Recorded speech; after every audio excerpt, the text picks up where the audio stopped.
hari berlalu dalam sekejap. Konser tiba sesuai jadwal, dan suasana seluruh kota Yunhai menjadi panas pada hari ini. Lalisa sekarang menjadi pusat opini publik. Tetapi ketenarannya masih sangat besar.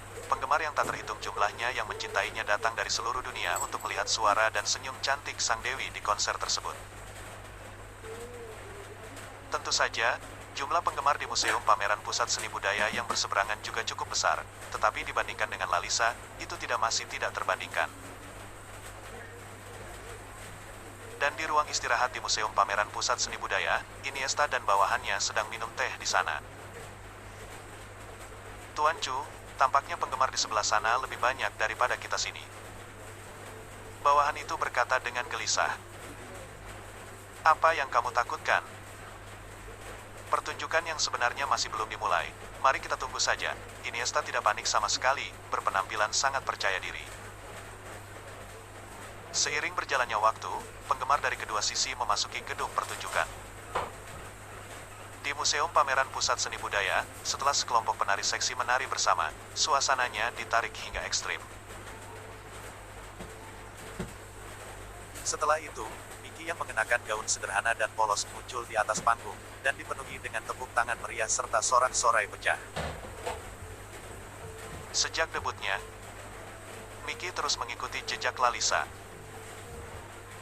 dan telah menjalani jalur gadis yang murni dan polos. Lagu pembukanya adalah lagu pribadi, Pegunungan dan Lautan Menunggumu, yang telah menarik hati dan pikiran semua penggemar. Di sisi lain, pemandangan di stadion masih berantakan, tanpa lampu dan musik. Semua orang sedikit cemas, tidak tahu mengapa Lalisa masih belum muncul.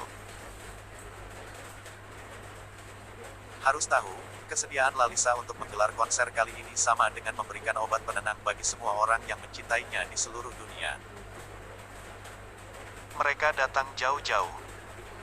Selain ingin mendengarkan nyanyiannya, mereka juga ingin agar Lalisa tahu bahwa tidak peduli bagaimana dunia luar mengomentari dan memfitnahnya, mereka akan selalu berdiri di sisinya dan mendukungnya. Namun, waktu konser sudah saatnya mulai. Lalisa seharusnya sudah muncul, tetapi panggungnya masih gelap dan tidak ada bayangan sama sekali. Jika bukan karena anggota staf di depan yang menjaga keamanan, mereka akan curiga bahwa mereka telah ditipu. Lalisa sama sekali tidak mengadakan konser.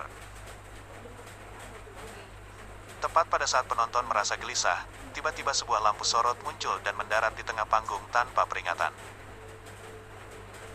Ada banyak kebisingan di dalam gedung, dan mata semua orang tanpa dasar jatuh di lampu tersebut. Di sana, ada sosok lemah duduk dengan lutut ditekuk. Wajah terkubur di lutut, rambut hitam panjang menjuntai di kedua sisi, seluruh tubuh meringkuk.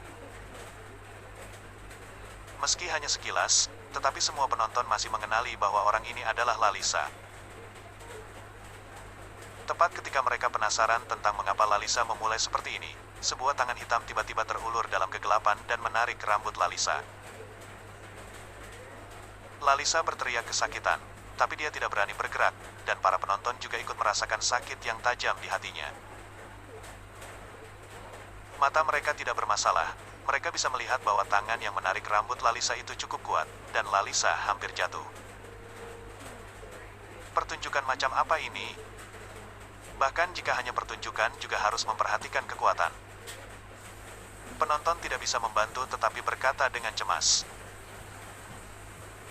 Tetapi tak lama kemudian, semakin banyak telapak tangan muncul dari kegelapan. Mereka memukul, menarik, mendorong, atau menamparkan, terus-menerus menyakiti dan menindas Lalisa. Gadis itu didorong ke bawah lagi dan berdiri dengan kuat lagi dan lagi.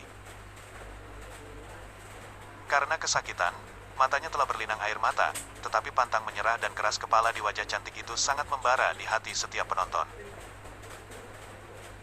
Mereka mengerti. Lalisa sedang menunjukkan bahwa dalam insiden mantan pacar ini, dia telah disakiti dalam banyak hal. Tidak memahami dan fitnahan, pelecehan dan kutukan, semua berubah menjadi tangan hitam ini, menyebabkan pukulan dan luka serius pada tubuh dan jiwanya. Tetapi dia tidak menyerah, masih berjuang melawan kegelapan ini. Tetapi Lalisa ini sendirian dan lemah, bagaimana dia bisa menahan begitu banyak luka? Lalisa, aku akan membantumu. Tiba-tiba, dalam kediaman di antara para penonton, terdengar teriakan keras pertolongan pertama. Dan tampaknya telah disiapkan. Di bawah teriakan ini, lampu sorot lain bersinar dari langit-langit, tertuju di Lalisa, dan tangan hitam di sampingnya menyusut kembali seperti sengatan listrik. Para penonton tiba-tiba menyadari dan mulai berteriak. Lalisa, jangan takut, kami di sini. Lalisa, kami di sini untuk membantumu. Lalisa, semangat, jangan menyerah. Dalam sejenak, gelombang suara menyatu menjadi lautan suara, yang terombang-ambing di dalam stadion. Dan lampu sorotnya seperti sinar matahari yang menembus awan gelap setelah hujan, terus-menerus menyinari Lalisa. Tangan hitam di sekelilingnya juga menghilang dengan cepat, dan segera tidak ada yang tersisa. Ada semburan sorakan di bawah panggung. Suaranya sangat keras, bahkan musik di Museum Pameran Pusat Seni Budaya pun terpengaruh. Orang-orang di Museum Pameran Pusat Seni Budaya ini semuanya bingung. Mereka tidak tahu apa yang terjadi di sana, mengapa ada sorakan yang begitu keras. Mungkinkah tawaran Olimpiade Negara Samar telah berhasil? Sisi stadion ini. Lalisa juga berdiri dari tanah. Dengan senyum manis di wajahnya, dia mengambil mikrofon dan menyanyikan lagu Ada Kamu. Lagu ini adalah salah satu lagu yang ditulis oleh Lalisa ketika dia debut. Dikatakan lagu ini dibuat untuk berterima kasih kepada semua orang yang bersedia mendukung, membantu, dan merawatnya. Jadi menyanyikan lagu ini pada saat ini hanya akan mendorong suasana seluruh hadirin menjadi ekstrim.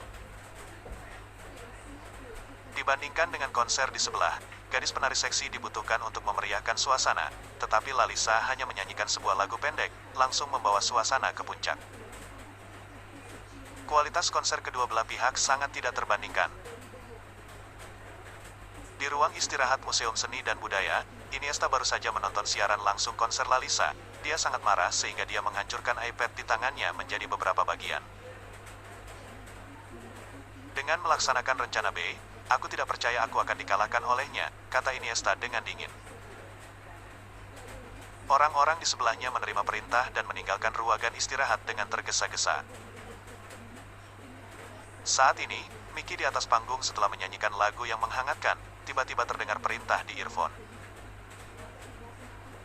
Miki ragu-ragu sejenak dan kemudian melambai ke kedua sisi panggung. Tiba-tiba, dua anggota staf berlari ke atas panggung dengan selembar kain sutra dan menarik tirai di depan Miki. Di bawah tatapan banyak penonton yang terkejut, Miki di balik tirai mulai membuka pakaian di depan umum. Saat ini, tiba-tiba terdengar napas sejuk di bawah panggung. Perlu diketahui bahwa meskipun di depan mereka terdapat tirai, tetapi karena di belakang terdapat lampu sorot, jadi sosok Miki yang bergelombang langsung tercetak pada tirai tersebut seperti wayang. Penonton dengan mata yang tajam bahkan bisa melihat sosok Miki muncul dalam ruang hampa, yang membuat jantung mereka tiba-tiba menjadi panas dan mimisan mereka hampir menderas keluar. Sesaat kemudian, tirai dilepas, dan Miki berganti menjadi jaket kulit kecil yang seksi, dan riasan wajahnya berubah dari riasan tipis menjadi riasan tebal yang mempesona, yang menyebabkan keributan sekarang. 1.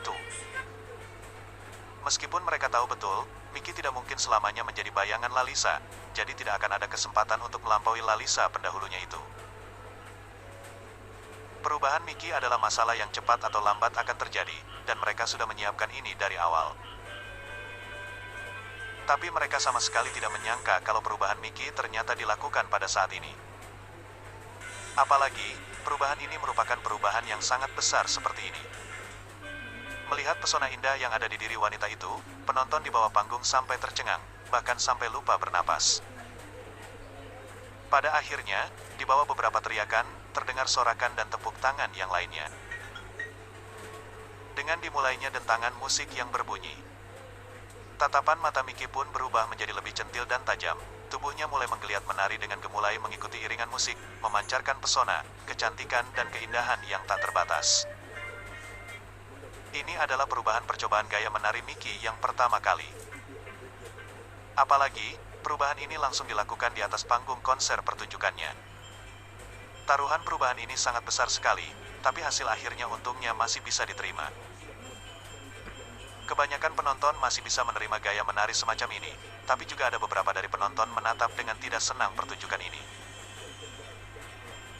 Alasan mereka menyukai Mickey adalah karena Mickey yang begitu polos, lugu dan bersih. Tapi jika harus melihat gaya semacam ini, bukankah semua girl band di Korea sudah banyak yang memamerkan paha indah mereka seperti ini? Jadi perubahan seperti ini apa bagusnya dilihat? Mereka cukup tidak puas, sehingga sebagian penonton ini pun berbalik dan meninggalkan tempat konser pertunjukan ini. Adegan ini dilihat dan masuk dalam penglihatan Iniesta, tapi hal ini sudah dia duga sebelumnya. Perubahan gaya Mickey ini adalah idenya serta ditangani oleh dirinya sendiri. Kehilangan beberapa penggemar adalah hal yang wajar, tapi ini membuktikan penonton yang masih bertahan di sana adalah penggemar setia Mickey. Dalam hal jumlah mungkin berkurang, tapi dalam kualitas jelas lebih meningkat. Ada dukungan dari sekelompok orang ini. Dia yakin setelah pertunjukan ini berakhir, penggemar Mickey dan penggemar Lalisa pasti akan memulai pertarungan kata-kata lewat online, kemudian mereka akan jadi kekuatan utama yang mutlak. Iniesta tersenyum sinis penuh kemenangan dalam hati. Di saat yang sama, Desta yang sedang berada di gym juga mendapat kabar ini. Dia memegang sebuah tablet di tangannya. Dia menyaksikan video Mickey yang menggeliatkan tubuhnya dengan seksi dan penuh perasaan di atas panggung sambil mengedipkan mata ke penonton yang ada di bawah panggung. Desta merasa geli melihat ini. Dia awalnya mengira kalau orang yang bernama Iniesta ini pintar, tapi sekarang sepertinya tidak lebih dari ini. Perubahan gaya seorang artis atau seniman itu boleh saja. Tapi, perubahan gaya yang dilakukan itu adalah hanya sekedar percobaan dulu. Kalaupun ingin merubah gaya, seharusnya selangkah demi selangkah atau perlahan-lahan merubahnya. Pepatah mengatakan kalau tidak ada orang yang sekali makan langsung jadi gendut, sama juga dengan artis. Tidak ada artis yang langsung sukses ketika merubah gayanya dalam sekali waktu. Apalagi gaya yang awalnya begitu polos, lugu dan murni, dibandingkan dengan gaya yang sekarang ini. Kedua gaya ini sangat berlawanan sekali. Perubahan yang begitu besar dan kontras ini malah akan menurunkan kesuksesan jalan ke depannya sebanyak 80%.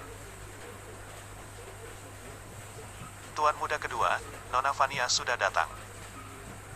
Pada saat ini, terdengar suara seseorang dari luar ruang istirahat. Desta pun mematikan live streaming di ponselnya, lalu berkata dengan santai, "Masuklah." Begitu ucapan ini keluar, sosok Vania yang lucu masuk ke dalam. "Bos, apa kamu mencariku?" katanya kepada Desta sambil mengedipkan matanya yang begitu jernih dan bersinar. Desta mengangguk, lalu tersenyum dan berkata, "Ada urusan apa mencarimu? Pasti manajermu sudah mengatakannya kepadamu kan?" "Iya, memang sudah mengatakannya padaku. Tapi aku tidak berani percaya dengan apa yang aku dengar. Jadinya aku datang kemari untuk bertanya padamu untuk memastikannya," kata Vania sambil menggigit bibirnya. Tampak ekspresi gugup di wajah bulat dan cantik Vania. "Percayalah dengan apa yang telah aku atur, tapi tentu saja kamu harus percaya dengan dirimu dulu," kata Desta memberinya semangat. "Tapi, aku baru latihan beberapa hari saja." "Sudah cukup kok. Jangan lupa kalau di dirimu sendiri sudah punya pesona tersendiri. Cepat sana pergi," kata Desta lagi. Karena sudah bicara sampai seperti ini, walaupun Vania masih saja malu, tapi dia sudah tidak tahu harus berkata apa lagi. Dia pun mengangguk lalu meninggalkan ruangan itu. Sedangkan di panggung, Lalisa dengan penuh kasih dan perasaan sedang menyanyikan beberapa lagu populer yang telah dia rilis selama bertahun-tahun. Penonton di bawah panggung terdengar terpesona, seolah sudah tenggelam dalam mimpi yang diciptakan oleh nyanyian Lalisa. Dalam mimpi ini, mereka melepaskan kepura-puraan di dalam diri mereka. Meletakkan dan membebaskan segala beban yang mereka tanggung. Tidak lagi khawatir, tidak lagi jengkel dan marah, yang ada hanyalah suasana hati untuk menikmati alunan musik. Setelah nada terakhir jatuh, kebanyakan penonton masih tenggelam dalam perasaannya masing-masing dan tidak ingin terbangun. Hei, ayo bangun-bangun. Tiba-tiba, terdengar suara Lalisa yang bercanda. Seluruh penonton pun terbangun dengan ketidakpuasan. Namun saat melihat Lalisa yang menatap mereka sambil terkekeh, ketidakpuasan di dalam hatinya tiba-tiba menghilang. Inilah pesona Lalisa, dia hanya butuh senyuman untuk menyelesaikan emosi negatif di hati banyak orang. Bahkan penonton di bawah panggung itu bisa berbicara dengan Lalisa seperti sedang dalam percakapan sehari-hari, terasa begitu dekat. Cara mengobrol dan bicara yang sangat intim itu membuat penonton dan penggemar Lalisa yang menonton lewat TV jadi iri. Kalian semua mau tidak melihat gayaku yang berbeda dari biasanya? Tiba-tiba Lalisa bertanya dengan suara lembutnya. Gaya yang tidak terlalu polos dan murni, tidak terlalu lembut, tapi aku yang malah lebih terlihat kuat dan bersemangat. Begitu ucapan ini keluar, seluruh penonton di bawah panggung terdiam sejenak. Jika hari-hari biasa, mereka pasti tidak akan mengiyakan ataupun menyetujuinya. Bahkan merasa jika perubahan gaya Lalisa tidak lagi begitu polos dan murni, mereka akan melepaskan titel penggemar Lalisa di diri mereka. Tapi kali ini, Lalisa hampir saja diretas dan dijelek-jelekkan di internet. Ketika teringat awal konser pertunjukan akan dimulai, di mana netizen-netizen yang mulai melukai Lalisa, para penggemar Lalisa ikut sangat terluka dan sedih akan hal ini. Lalisa yang lemah di tengah gelombang pelecehan verbal dan fitnah, seperti perahu kecil yang terisolasi dan tidak berdaya, dan kapan saja berisiko ditelan habis oleh ombak besar. Jika Lalisa bisa mengambil gaya yang lebih kuat dan keras, maka dia pasti akan bisa berdiri tegak melawan hal-hal yang tidak adil untuknya. Dia pasti berani berseru atas ketidakadilan yang diterima olehnya. Sehingga pemandangan dan keadaan sebelum ini, seharusnya tidak akan muncul lagi kan? Dengan berpikir seperti ini, hampir seluruh penonton mengangguk menunjukkan persetujuan mereka, serta mendukung Lalisa merubah gayanya. Pergilah kepolosan dan kelemahan terkutuk. Di dalam masyarakat di mana ada hukum yang lemah akan dimakan oleh yang kuat, maka kebaikanmu hanya akan menjadi alasan bagi orang lain untuk menindasmu. Dan kesabaranmu hanya akan menjadi alasan bagi orang lain untuk melakukan batas-batasan mereka yang tidak seharusnya dilewati. Mereka mencintai Lalisa dan menikmati tanah suci yang diberikan Lalisa kepada mereka. Tetapi dengan cara yang sama, mereka juga ingin melindungi tanah suci ini dari ancaman dan kehancuran dari orang lain. Mendengar suara-suara dukungan, mata Lalisa memerah karena terharu. Dalam alunan musik keras yang tiba-tiba, Lalisa langsung merobek setengah rok panjangnya sehingga memperlihatkan sepasang kaki ramping seputih dan selembut giok. Di saat yang sama, panggung yang bisa naik turun di tengah panggung tiba-tiba beroperasi. Tepat ketika orang-orang itu mengira yang muncul adalah Rose atau Jisoo, tiba-tiba yang muncul adalah sosok asing untuk mereka. Baju yang seksi, rambut panjang yang lembut, paras wajah yang dingin. Jika Rose sering dikatakan sebagai gadis anggun yang begitu angkuh dan terlihat sangat bermartabat dan dingin, maka wanita di depan mata mereka ini seperti angin kematian.